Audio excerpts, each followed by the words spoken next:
क्या हाल है दोस्तों, कैसे हैं? मैं हूं बिलाल और हम सीख रहे हैं रिडक्स। तो चले शुरू करते हैं। आज की वीडियो में हम जानेंगे टैग्स के बारे में कि आरटी के क्यूरी में टैग्स जो हैं किस लिए इस्तेमाल होते हैं और इसका यूज केस क्या है। तो आते हैं अपने कोड की तरफ।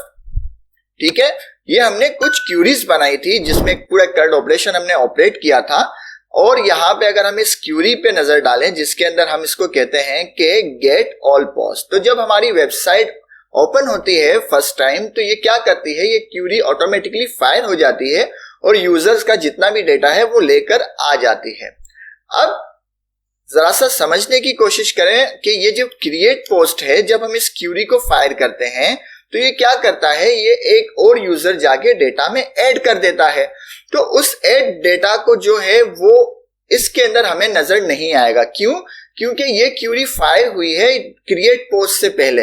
यूजर को दोबारा जो न्यू यूजर ऐड हुआ है उससे पहले ये क्यूरी चल चुकी है, तो उसमें वो यूजर मौजूद नहीं होगा और ये डेटा जो है फिर अपडेट नहीं होगा। लेकिन हमें तो अपडेट डेटा, हर वक्त जो है अपडेट डेटा चाहिए। तो मुझे कोई ऐसा सिस्टम बनाना है या मैकेनिज्म बनाना है कि जब भी ये क्यूरी फायर हो, मतलब जब भी जो है यूजर क्रिएट हो, तब ये जो है अपडेट डेटा हमको लाकर दे दे। या फिर यूं कह दे कि जब भी क्रिएट पोस्ट फायर हो, जब भी ये वाली क्रिएट पोस्ट फायर हो, उसके बाद जो है ये वाली क्यूरी फायर हो जाए गेट ऑल पोस्ट की। ठीक है, तो इसके लिए इस्तेमाल करते हैं टैग्स। अब टैग्स को किस तरह से हम इस्तेमाल करेंगे? टैग्स को हम इस तरह से इस्तेमाल करेंगे कि हम इससे देंगे प्रोवाइड टैग्स। ठीक है, हम इसको प्रोवाइड टैग्स देंगे, इसको एक टैग प्रोवाइड करेंगे। टैग का नाम आप कुछ भी रख सकते हैं जो आपका मन करे। मैं यहां पे रख देता हूं हेलो। ठीक है, अब यहां पे हमने टैग को प्रोवाइड कर दिया, बट इसको हमें बताना भी पड़ेगा, हमें इनको बताना भी पड़ेगा कि ये टैग जो है हमने बना दिया है। तो यहाँ पे टैग टाइप की एक प्रॉपर्टी ऐड होगी जो कि एक एरे है। सही है, यहाँ कॉमा लगाना ना भूलना वरना फिर एरर आता रहेगा।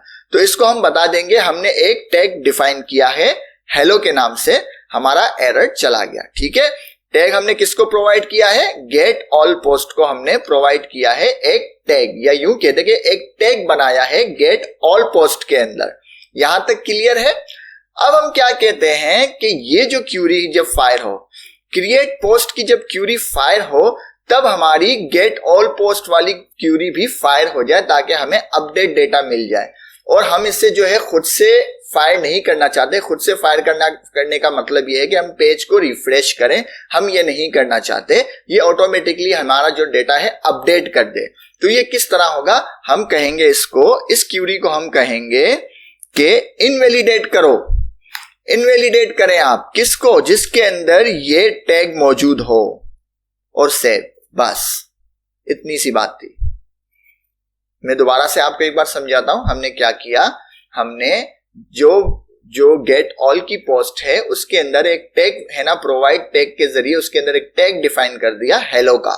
ठीक है, फिर उसको हमने यहां भी डिफाइन कर दिया टैग्स टाइप की एरे के अंदर, जो कि हमारी पोस्ट एपीआई की एक प्रॉपर्टी है। जितने भी टैग्स बनेंगे वो यहाँ पे हमें बताने होंगे। ठीक है, वो भी हम आगे मल्टी टैग्स को भी अभी पढ़ेंगे। तो यहाँ पे हमने इसको डिफाइन कर दिया।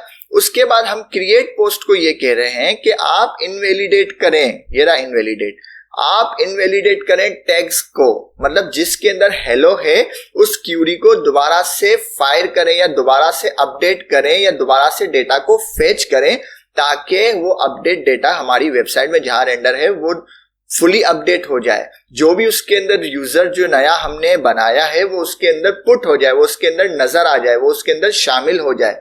ठीक है, तो अब क्या होगा, जब भी क्रिएट पोस्ट की क्यूरी चलेगी तो उसके चलने के बाद ऑटोमेटिकली गेट ऑल पोस्ट वाली क्यूरी भी चलेगी।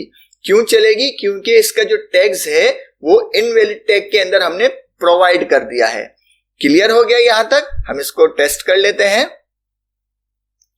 ये क्रिएट पोस्ट है, मैं इसको क्लियर करता हूं और यहां पे क्या करते हैं, मैं क्लिक करता हूं। तो ये देखो यहां पे जैसे ही क्रिएट पोस्ट हो गई, इसने डेटा को फेच कर लिया। दोबारा से गेट ऑल पोस्ट वाली क्यूरी फायर हो गई, मैंने पेज को रिफ्रेश भी नहीं किया। ठीक है, तो इस तरह से हम एक एपीआई या एक क्यूरी के जरिए दूसरी क्यूरी को टारगेट कर सकते हैं बाय टैग। और ये क्यूरी एक से ज्यादा भी हो सकती है। एक से ज्यादा कैसे हो सकती है, अब हम दोबारा चलते हैं, इसको समझते हैं। अब एक से ज्यादा कैसे हो सकती है, ये एक और क्यूरी है जो बाय आईडी, ठीक है, हम इससे भी एक टैग प्रोवाइड करते हैं या इसके लिए भी एक टैग बनाते हैं। वो क्या टैग होती है, क्या टैग है, यूजर आईडी। नाम आप कुछ भी रख दे जो आपका मन करे। इसको कॉपी किया मैंने और इसको मैंने यहां पे बता दिया कि एक और टैग हमने बनाया है, तो आप इसको भी जरा सा रिकॉर्ड में ले आए। और फिर हम क्या करते हैं, इसी ही क्रिएट पोस्ट को हम प्रोवाइड करते हैं एक और टैग और सेव करते हैं कि जब भी आप फायर हो तो ये टैग्स जहां जहां मौजूद हैं उन क्यूरीज को दोबारा से फेच करवाएं डेटा, या उन क्यूरीज को दोबारा से फायर करें। समझ में आ गई। तो अब यूजर आईडी कहां पर है, यूजर आईडी है यहां पे। तो ये डेटा फायर, ये भी क्यूरी फायर होगी और ये क्यूरी भी फायर होगी जब जब क्रिएट पोस्ट की क्यूरी चलेगी, तब ये भी क्यूरी और एक ये क्यूरी, ये दोनों फायर हो जाएंगी या ये दोबारा से डेटा को फेच करेंगी।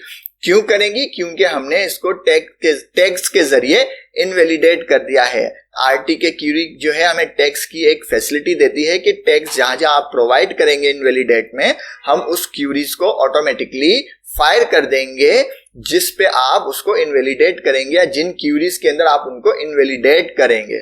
क्लियर है। तो आज की वीडियो के लिए इतना ही उम्मीद है आपको समझ आई होगी, पसंद आई होगी। पसंद आए तो लाइक करें, शेयर करें, सब्सक्राइब करें। मिलते हैं नेक्स्ट वीडियो में। अल्लाह हाफिज।